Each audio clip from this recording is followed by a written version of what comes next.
ఈ సందర్భంగా ఎస్పీ గారు మాట్లాడారు. తంగపల్లి మండలం నేరల గ్రామానికి చెందిన చెప్యాల ఎల్లవ్వ నర్సయ్యల కుమార్తె ప్రియాంక ఈ నెల 14వ తేదీన మరణించగా అట్టి మరణంపై గ్రామస్తులకు అనుమానాలు రాగా అట్టి సమాచారాన్ని తీసుకున్న నేరల గ్రామ పంచాయతీ సెక్రటరీ రాజు పోలీస్ స్టేషన్లో దరఖాస్తు ఇవ్వగా తంగళ్లపల్లి పోలీసులు కేసు నమోదు చేసి దర్యాప్తు చేస్తుండగా మృతురాలు ప్రియాంక మరణించిన నేరల గ్రామం దర్గాపల్లి గ్రామానికి సందర్శించిన పోలీసు అధికారులు గ్రామస్తులను విచారణ చేపట్టారు.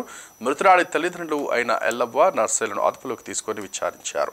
వారు నేరాన్ని ఒప్పుకుంటూ వారి పెద్ద కుమార్తె ప్రియాంక గత 7 సంవత్సరాల నుండి మానసిక వ్యాధితో బాధపడుతుండగా తల్లిదండ్రులు ప్రియాంకను ఆసుపత్రుల చుట్టూ దేవాలయ వద్దకు తిప్పి చాలా డబ్బులు ఖర్చు చేయడం జరిగిందని తెలిపారు. నేరేలా విలేజ్ ఆమెకి పెళ్లి సిద్దిపేటలో నాగునూరు మండలంలో అయింది. సో ఆమెకి వాళ్ళ మదర్ ఫాదర్ చంపి ఉండొచ్చు. సో అది మనకి ఇన్ఫర్మేషన్ వచ్చింది. దానికి మనం కన్ఫర్మ్ చేసాము, వాళ్ళకి పట్టుకొని వచ్చాము మదర్ ఫాదర్కి. వాళ్ళ ఇద్దరు కన్ఫెస్ అయ్యారు. వీళ్ళ ఇద్దరు 14th early morning 1 AM night తర్వాత 1 AM వీళ్ళ husband and mother and father ఆమెకి పట్టుకొని రోప్తో కట్ చేసి నెక్తో కట్ చేసి చంపేశారు.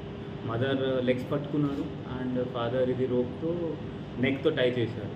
దాని తర్వాత వీళ్ళ లోకల్ ఒక విలేజర్కి ఫోన్ చేసి నా కూతురు ఈమె చనిపోయింది, ఈమె మెంటల్ ఇల్నెస్తో చనిపోయింది, ఈమెకి మనం షిఫ్ట్ చేయాలి, వాళ్ళ హస్బెండ్ వాళ్ళ ఇంటికి షిఫ్ట్ చేయాలి, వాళ్ళ హస్బెండ్కి కూడా ఇన్ఫార్మ్ చేస్తే మన దగ్గర తీసుకొని రండి. వీళ్ళు అక్కడ డైరెక్ట్లీ సిద్దిపేట బాడీకి తీసుకొని పోయారు. దాని తర్వాత అక్కడ క్రిమేషన్ కూడా చేశారు. ఎవరికి చెప్పలేదు వీళ్ళు.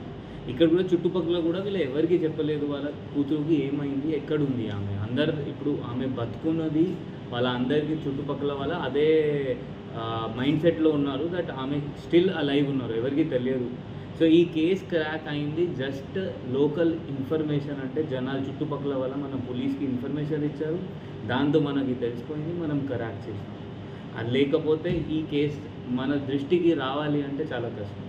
మీ అందరితో జనాలతో ప్రెస్ మిత్రులతో మీ లోకల్ విలేజర్స్కి లోకల్ సిరిసిల్ల వాళ్ళకి వెన్నవాడ వాళ్ళకి అదే మనవి దట్ మీకు ఏమైనా అనుమానం వస్తే ఏమైనా క్రైమ్ మీ ముందు జరిగితే మీరు తొందరగా 100 డయల్ చేయాలి, లేకపోతే పోలీస్ వాళ్ళకి చెప్పాలి. ఎందుకంటే మన క్రైమ్ మన దృష్టిలో వస్తే మనం 100% డిటెక్ట్ చేసి సాల్వ్ చేస్తాం. కొంతమంది అప్పుడప్పుడు వాళ్ళు చూస్తారు, వాళ్ళ ముందు క్రైమ్ జరుగుతుంది, బట్ వాళ్ళు ఏం చెప్పరు, వాళ్ళు సైలెంట్ ఉంటారు. మనకి ఏం సంబంధం లేదు, మనతో ఏం జరగలేదు, మనది ఇది క్రైమ్ జరగలేదు, మనం ఎందుకు చెప్పాలి. సో మీ అందరితో అదే మనవి, యాజ్ సూన్ యాజ్ మీకు క్రైమ్ మీ ముందు జరిగితే మనకి 100 డయల్ చేసి లేకపోతే లోకల్ SICIకి చెప్పేసేయాలి. సో దట్ మనం 100% దానిపైన యాక్ట్ చేస్తాం.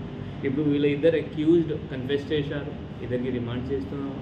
వీళ్ళ కస్టడీతో ఆ రోప్ కూడా మనకి దొరికింది, వీళ్ళు ఏమైనా వాడారు, అదే కూడా రోప్ మనం సీజ్ చేసాం.